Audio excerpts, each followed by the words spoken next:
जय श्री राम। श्री रामचरितमानस के बालकांड में आप सभी भक्तों का स्वागत है। गोस्वामी जी कहते हैं, जो अत्यंत बड़ी श्रेष्ठ नदियां हैं, यदि राजा उन पर पुल बांध देता है तो अत्यंत छोटी चींटियां भी बिना ही परिश्रम के पार चली जाती हैं। इसी प्रकार मुनियों के वर्णन के सहारे मैं भी श्री रामचरित्र का वर्णन सहज ही कर सकूंगा। इस प्रकार मन को बल दिखलाकर मैं श्री रघुनाथ जी की सुहावनी कथा की रचना करूंगा। व्यास आदि जो अनेकों श्रेष्ठ कवि हो गए हैं, जिन्होंने बड़े आदर से श्री हरि का सुयश वर्णन किया है, मैं उन सब श्रेष्ठ कवियों के चरण कमलों में प्रणाम करता हूँ। वे मेरे सब मनोरथों को पूरा करे। कलयुग के भी उन कवियों को मैं प्रणाम करता हूँ, जिन्होंने श्री रघुनाथ जी के गुण समूहों का वर्णन किया है। जो बड़े बुद्धिमान प्राकृत कवि हैं, जिन्होंने भाषा में हरिचरित्रों का वर्णन किया है। जो ऐसे कवि पहले हो चुके हैं, जो इस समय वर्तमान हैं और जो आगे होंगे, उन सबको मैं सारा कपट त्याग कर प्रणाम करता हूँ।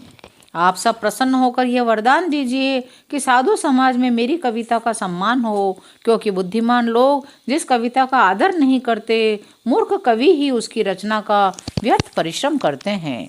कीर्ति, कविता और संपत्ति वही उत्तम है जो गंगा जी की तरह सबका हित करने वाली हो। श्री रामचंद्र जी की कीर्ति तो बड़ी सुंदर है, सबका अनंत कल्याण करने वाली है, परंतु मेरी कविता भद्दी है। यह असामंजस्य है, अर्थात इन दोनों का मेल नहीं मिलता। इसी की मुझे चिंता है। परंतु हे कवियों, आपकी कृपा से यह बात भी मेरे लिए सुलभ हो सकती है। रेशम की सिलाई टाट पर भी सुहावनी लगती है। चतुर पुरुष उसी कविता का आदर करते हैं जो सरल हो, जिसमें निर्मल चरित्र का वर्णन हो, जिसे सुनकर शत्रु भी स्वाभाविक वैर को भूलकर सराहना करने लगें। ऐसी कविता बिना निर्मल बुद्धि के होती नहीं। मेरे बुद्धि का बल बहुत ही थोड़ा है, इसलिए मैं बार बार निहोरा करता हूँ कि हे कवियों, आप कृपा करें जिससे मैं हरि यश का वर्णन कर सकूं। तुलसीदास जी कहते हैं, कवि और पंडितगण, आप जो रामचरित्र रूपी मान सरोवर के सुंदर हंस हैं, मुझ बालक की विनती सुनकर, सुंदर रुचि देखकर मुझ पर कृपा करें। मैं उन वाल्मीकि मुनि के चरण कमलों की वंदना करता हूँ, जिन्होंने रामायण की रचना की है, जो खर सहित होने पर भी खर कठोर से विपरीत बड़ी सुंदर और कोमल है, तथा जो दूषण राक्षस सहित होने पर भी दूषण अर्थात दोष से रहित है।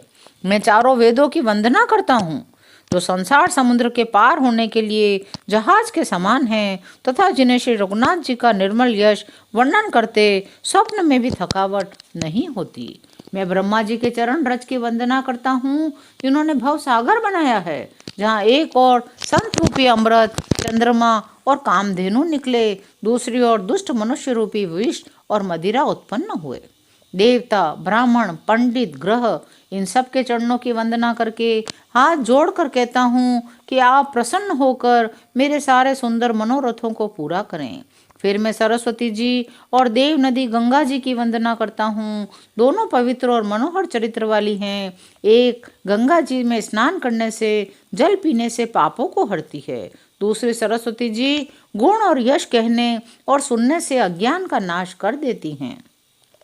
श्री महेश और पार्वती को मैं प्रणाम करता हूँ, जो मेरे गुरु और माता पिता हैं, जो दीन बंधु और नित्य दान करने वाले हैं, जो सीतापति श्री रामचंद्र जी के सेवक, स्वामी और सखा हैं, मुझ तुलसीदास का सब प्रकार से कपट रहित सच्चा हित करने वाले हैं, जिन शिव पार्वती ने कलयुग को देखकर जगत के हित के लिए शाबर मंत्र समूह की रचना की, जिन मंत्रों के अक्षर बेमेल हैं, जिनका न कोई ठीक अर्थ होता है न जप ही होता है, तथापि श्री शिव जी के प्रताप से जिनका प्रभाव प्रत्यक्ष है, वे उमापति शिव जी मुझ पर प्रसन्न होकर श्री राम जी की इस कथा को आनंद और मंगल की मूल उत्पन्न करने वाली बनाएंगे। इस प्रकार पार्वती जी और शिव जी दोनों का स्मरण करके और उनका प्रसाद पाकर मैं चाव भरे चित्त से श्री रामचरित्र का वर्णन करता हूँ।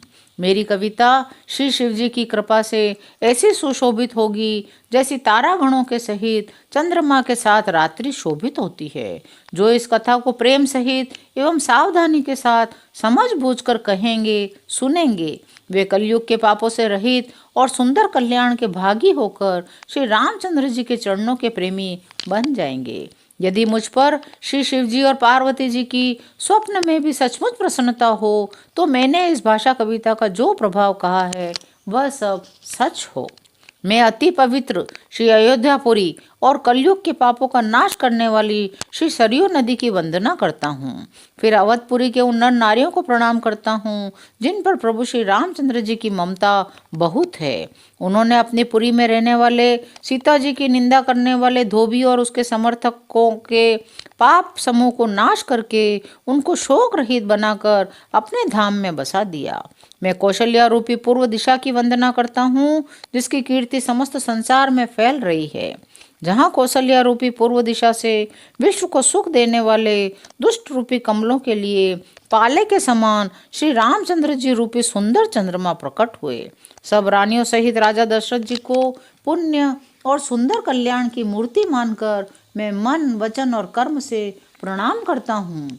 अपने पुत्र का सेवक जानकर वे मुझ पर कृपा करें जिनको रचकर ब्रह्मा जी ने भी बड़ाई पाई तथा जो श्री राम जी के माता और पिता होने के कारण महिमा की सीमा है। मैं अवध के राजा श्री दशरथ जी की वंदना करता हूँ जिनका श्री रामचंद्र जी के चरणों में सच्चा प्रेम था, जिन्होंने दीनदयाल प्रभु के बिछुड़ते ही अपने प्यारे शरीर को मामूली तिनके की तरह त्याग दिया। मैं परिवार सहित राजा जनक जी को प्रणाम करता हूँ जिनका श्री राम जी के चरणों में गूढ़ प्रेम था, जिसको उन्होंने योग और भोग में छिपा रखा था, परंतु श्री राम जी को देखते ही वह प्रकट हो गया। भाइयों में सबसे पहले मैं श्री भरत जी के चरणों को प्रणाम करता हूँ जिनका नियम और व्रत वर्णन नहीं किया जा सकता, जिनका मन श्री राम जी के चरण कमलों में भौरे की तरह लुभाया हुआ है, कभी उनका पास नहीं छोड़ता। मैं श्री लक्ष्मण जी के चरण कमलों को प्रणाम करता हूँ जो शीतल सुंदर और भक्तों को सुख देने वाले हैं। श्री रघुनाथ जी की कीर्ति रूपी विमल पताका में लक्ष्मण जी का यश दंड के समान हुआ, जो 1000 सिर वाले जगत के कारण 1000 सिरों पर जगत को धारण करने वाले शेष जी हैं, जिन्होंने पृथ्वी का भय दूर करने के लिए अवतार लिया। वे गुणों की खान कृपा सिंधु सुमित्रा नंदर श्री लक्ष्मण जी मुझ पर सदा प्रसन्न रहें। मैं श्री शत्रुघ्न जी के चरण कमलों को प्रणाम करता हूँ जो बड़े वीर सुशील और श्री भरत जी के पीछे चलने वाले हैं। मैं महावीर श्री हनुमान जी की विनती करता हूँ जिनके यश का श्री रामचंद्र जी ने स्वयं अपने श्रीमुख से वर्णन किया है।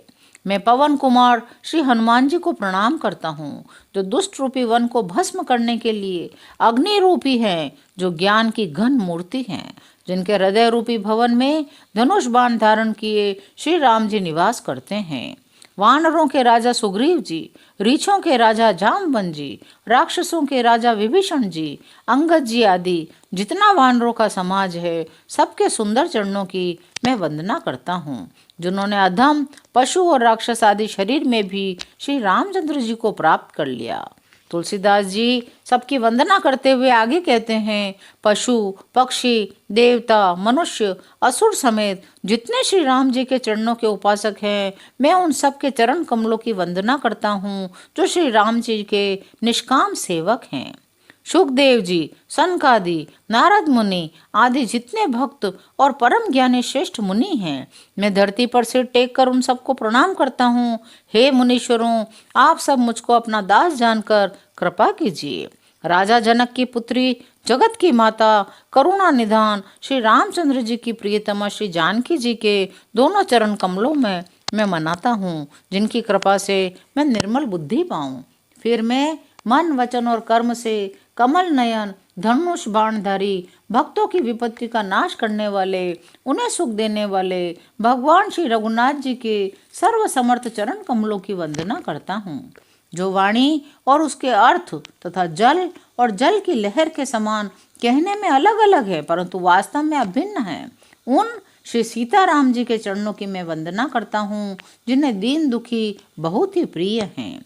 मैं श्री रघुनाथ जी के नाम राम की वंदना करता हूँ जो कृषाणु अग्नि भानु सूर्य और हिमकर चंद्रमा का हेतु है, अर्थात र आ और म रूप से बीज है। वह राम नाम ब्रह्मा विष्णु और शिव रूप है। वह वेदों का प्राण है, निर्गुण उपमा रहित और गुणों का भंडार है, जो महामंत्र है जिसे महेश्वर श्री शिव जी जपते हैं और उनके द्वारा जिसका उपदेश काशी में मुक्ति का कारण है, जिसकी महिमा को गणेश जी जानते हैं, जो इस राम नाम के प्रभाव से ही सबसे पहले पूजे जाते हैं।